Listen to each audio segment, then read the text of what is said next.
In this video, we will break down the Titan powers that Ymir's three daughters, Maria, Rose, and Shina Fritz, inherited. Stay to the end to find out what the Molding, Monstrous, and Principal Titans had in common, and why they were so overpowered. Make sure to like and subscribe to watch more AOT videos like these. Comment down below, what is your favorite Titan?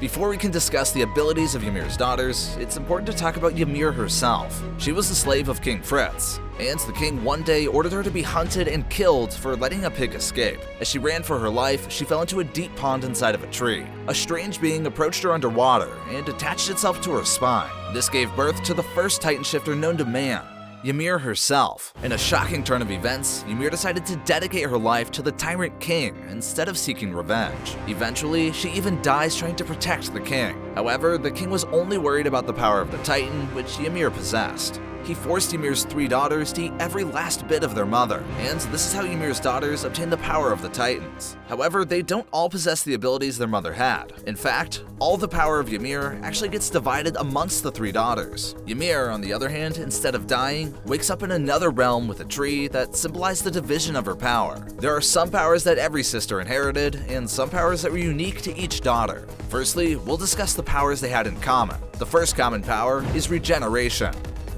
This is a power that each of the 9 current Titan shifters possessed, and it's a fundamental power that all 3 daughters had. They could choose to regenerate a wound at will, no matter how serious it gets. The second common power they all possessed was the ability Hardening. This is a power that not every Titan shifter is seen using. However, it's been shown that any Titan shifter can master it if they dedicate enough time to master it. It allows the user to harden specific parts of their body, temporarily increasing their defenses. As for the third power they all had in common, it's memory inheritance. Titan shifters possess the ability to peek into the memories of the previous Titan shifters. The daughters of Ymir were no exception to this, as they also had the memories of their mother endowed to them. These were the abilities that all the daughters had in common. Now, let's get to the ones that were unique to each daughter. The Titans that each daughter inherited were different. These Titans were the Molden Titan, the Monsterous Titan, and the Principal Titan. Let's kick things off with the Molden Titan. This Titan basically possessed the unique power of the Colossal, the Warhammer, and the Armored Titan. Just like the Colossal, this Titan had the ability to produce steam that would fry just about any human close to it. Its armor was thicker than the usual Titans, which is a trait of the Armored Titan. And lastly, like the Warhammer Titan, the Molden Titan could make huge weapons from its hardening ability. However, aside from the enhanced hardening ability, the Molden Titan could also control its body composition.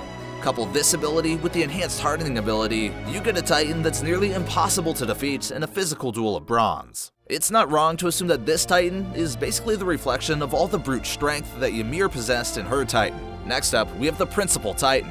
Unlike the last Titan, whose foundation rests upon brute strength, the Principal Titan is based upon metaphysical concepts. These concepts somewhat reflect what the original Titan of Ymir craved for and needed deep inside for its survival. The metaphysical concepts this Titan is based on are freedom, adaptability, and control. Just like the female, founding, and attack Titan. If you think about it, Ymir led a harsh life under slavery, so she needed freedom.